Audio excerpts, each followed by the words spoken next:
Nairobi is heart to Kenya's economy, the country's cultural pulse.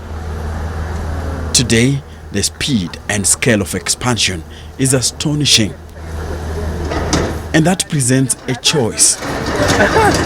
Mega city turmoil or a consciously inviting urban environment, a smart city. From 1973, Nairobi was poised to move in a smart direction.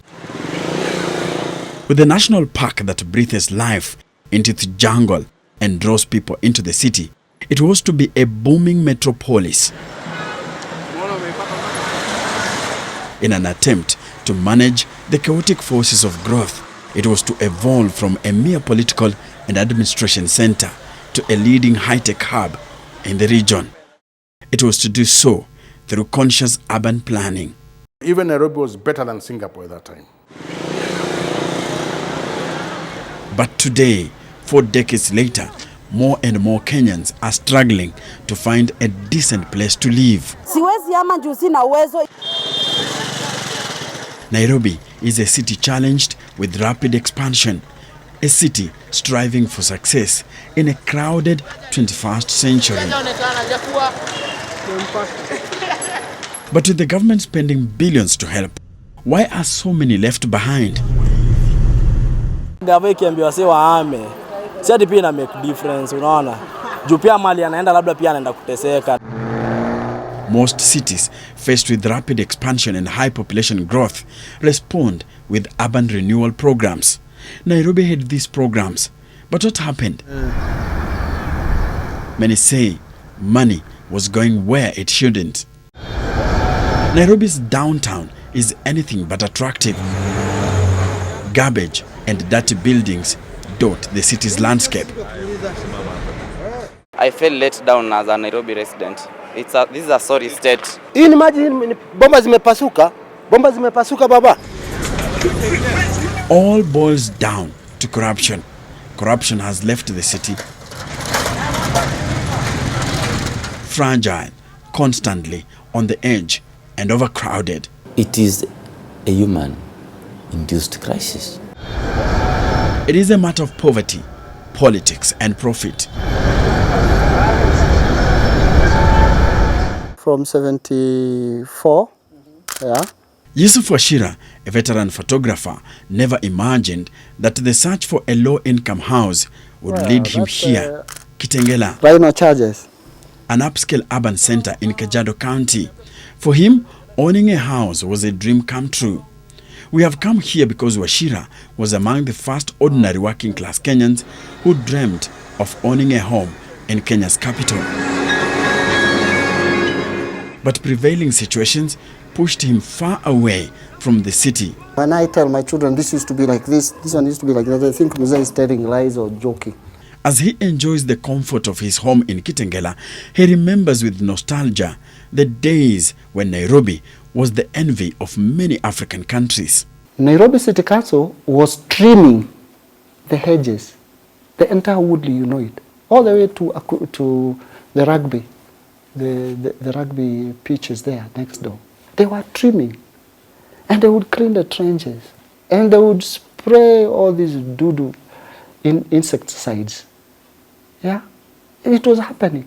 Even stray dogs, you couldn't find them. You couldn't find things like rabbits in Nairobi. Yes, rats, sorry. And all these other rodents.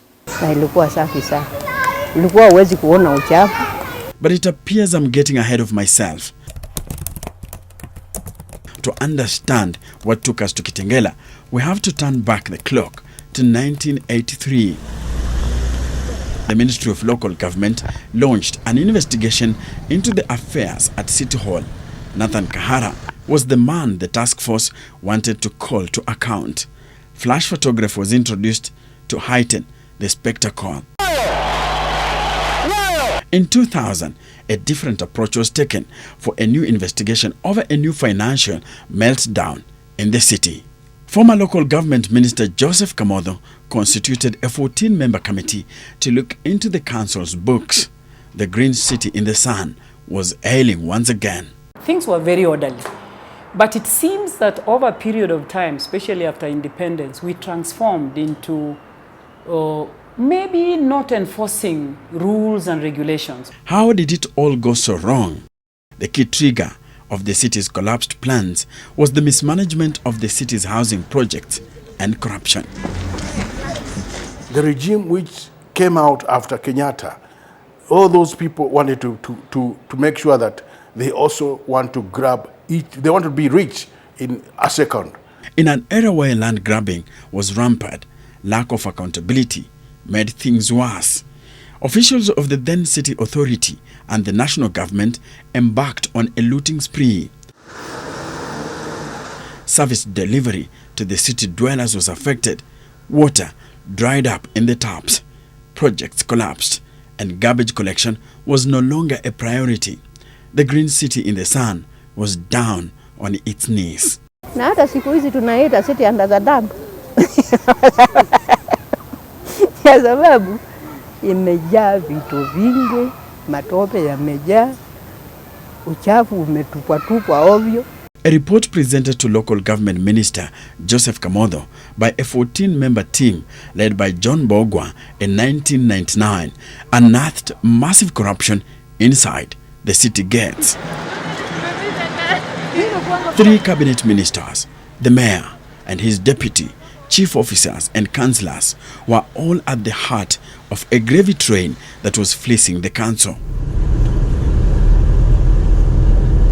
The Mogo report detailed various ills, including abuse of office, conflict of interest, forgery, illegal allotment of services, undervaluation, land grabbing, irregular business transactions, and hiring of ghost workers. So you hire people to do nothing, just for political what? Patronage. Companies linked to cabinet ministers Francis Lotodo and 2 of his colleagues were doing business with City Hall in what was clearly a conflict of interest. One of the ministers and his wife owned one of the 25 debt collection firms that did business with the council. A deputy mayor and 6 councillors also owned debt collection firms. The firms were appointed without the authorization of a council meeting, and their payment was not part of the approved budget. John Dirang was Nairobi's mayor during this time and says greedy councillors pushed mayors and town clerks to the wall. Most of them wanted your money. You bribe them so that they think your way. And if you didn't have money? If you didn't have money, then you had to suffer the losses of the ideas that you have. But some had land, public land. Yeah, of course, the town clerk, even the town clerk had to persuade them to think her way. In fact, it was a tug of war between mayors and the town clerks. Mm-hmm. Town clerks used to give councillors plots.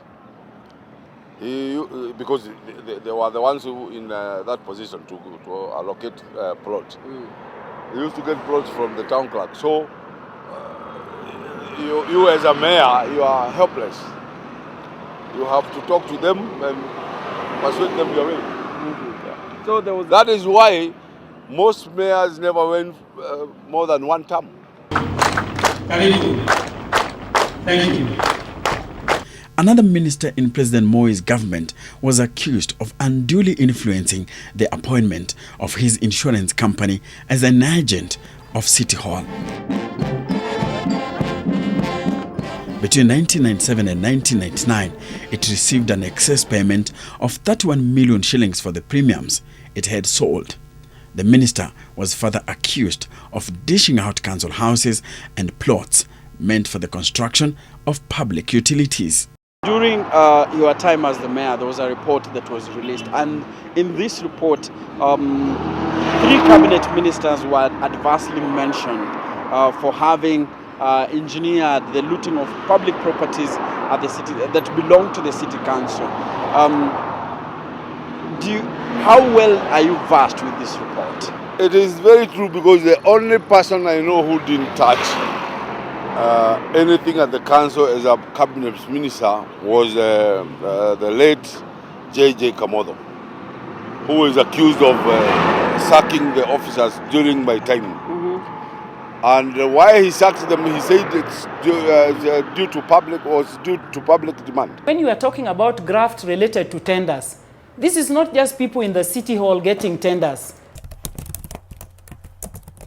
These are people in the city hall having tendering with people who are not even in the city hall, including politicians or hench persons for politicians. So it's quite a connectivity between the elites of a country and the managers of a city authority like ours. So sometimes it can even be very difficult to separate, to the extent that when you touch one arm of the city, you could be touching so many top cream notch politicians in the country who are actually not having their faces in the city, but have an interest in the city, including what the city does.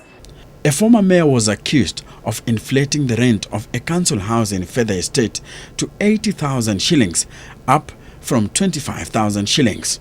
He further influenced the award of a 29.4 million shillings tender to a company he was associated with to supply water meters. It was very easy for maybe the chief officers just to authorize payment, and the money just disappeared. Two former town clerks were accused of systematically looting council assets. One paid university fees for his two daughters using 1,050,000 shillings from the council's coffers. City chief officers were not left out, with accusations that they oversaw the grabbing of city assets. One chief officer was accused of fleecing the council of 45.5 million shillings between April and May 1999. Between February and September 1999, companies owned by city council workers fraudulently received 60.9 million shillings for supplying various goods and services. Unfortunately, finer details of the report were never made public. It later became the source of wrangles between J.J. Kamodo and his permanent secretary. All those leaders at that time, from 1978 onward, they did a mess for this country. They were the ones who we should blame, in fact, at this time, because they didn't have a plan. They didn't want to do that plan which was there before. They destroyed the plan which people like Rubia did, Margaret Kenyatta. You see, all the mayors at that time, Lubembe, they had a very good plan for Nairobi. But all these leaders who came after that destroyed everything. It was not possible for me to get involved because the then administration, the town clerk was the chief executive. Mm-hmm. And there's nothing you could do without him getting involved. So, and because we were not working together, rather we were not in terms with the then town clerk. So there's nothing we could have colluded to do together. So my hands are clean and nobody accused me of anything, and up to date. Can you ask them if they don't have a place or a big, huge of land around Umoja or Feather Estate, or let's say, or the eastern side, even Ruai? At Kariako Flat, Susan Jerry only remembers with nostalgia the days before mismanagement and corruption ruined the city. This was what we understand being the first flats. I think Mariakani and Kariako were the first flats that were ever, run by the county, the council at that particular time. They were for the upper middle class. The guys who were taking over from the Mzungu are basically the guys who got these houses. So it was the creme de la creme of then. And this was heaven. Growing up here was, in any of these estates was bliss.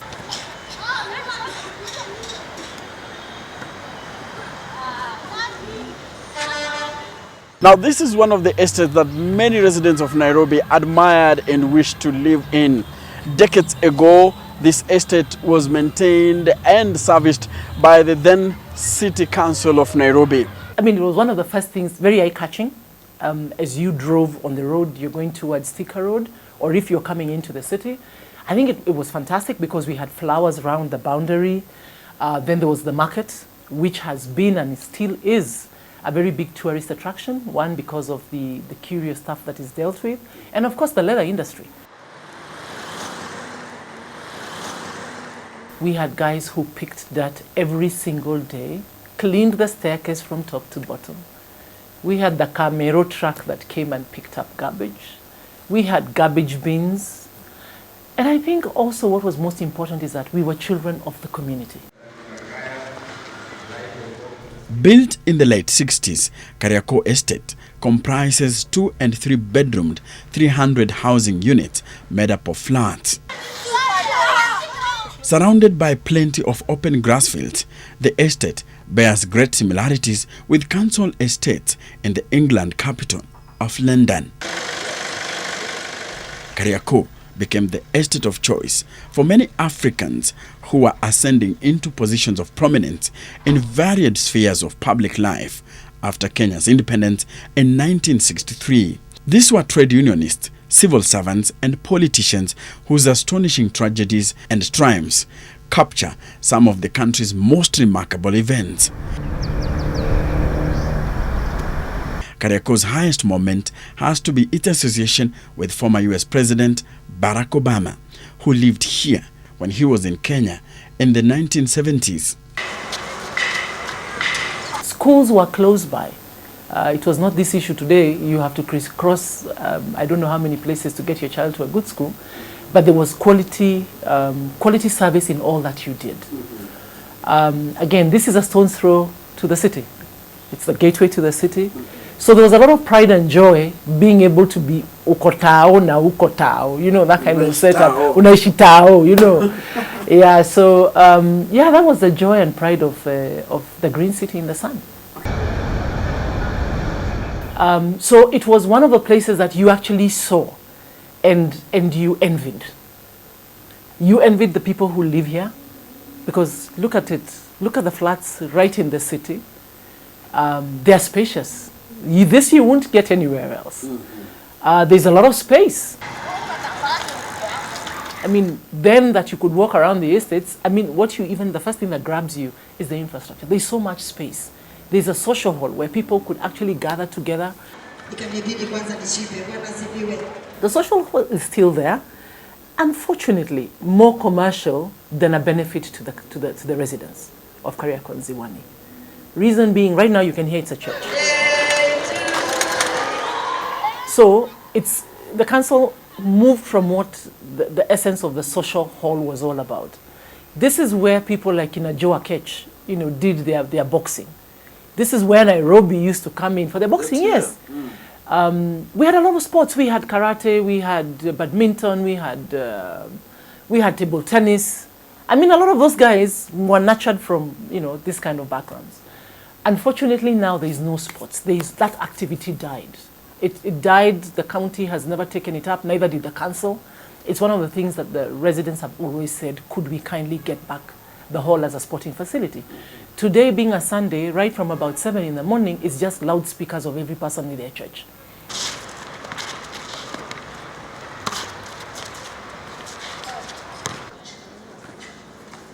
These houses were maintained by the council. The council painted these houses, I think, after every 3 to 4 years, both inside and outside. Maintained staircase lights, maintained street lights. Kariakor was built in such a way that moving around the estate was easy and fun. The estate was a new way of accommodating many residents on limited space. Residents could better manage their time without compromising their lifestyle. It was an equivalent of a supermarket. This is 240 units. Look at the space that it has taken as you go upwards. Yeah. And that should have been the plan. My understanding when I listened to our parents is that was then the plan of the way Nairobi was supposed to go. Oh, like flats. Flats. Yeah, so that you're able to accommodate more. Susan Jerry says she has seen the city's pride diminish with time. Their interests went elsewhere where I cannot even explain because you do not see the fruits of that. Because I do not think there's any new estate that has been built by the council in the last I don't know how many years. So they never planned again, and whatever resources they got back, they never put it back into housing. But then the biggest challenge again comes is the council doesn't manage.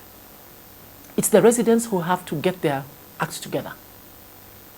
They do not cut, clean grass, maintain the drainages, no longer. Yet we have a ward administrator, you have an estate officer, you know. They literally have the office but are not armed. In this way, why? One, if you look like in this area, I think everybody has retired. You know, all the guys who swept, all the guys who kept the place clean. And then, of course, as Kenyans, as people, we then abused what was left. Every available space, there's somebody who's put up a kibanda and forgotten really what was supposed to be there. So provision administration clashing with the city council, and at the end of the day, I guess they get to agree, and that's how you have, you know, kiosks coming up everywhere, including at the entrance of an estate like this. Huh?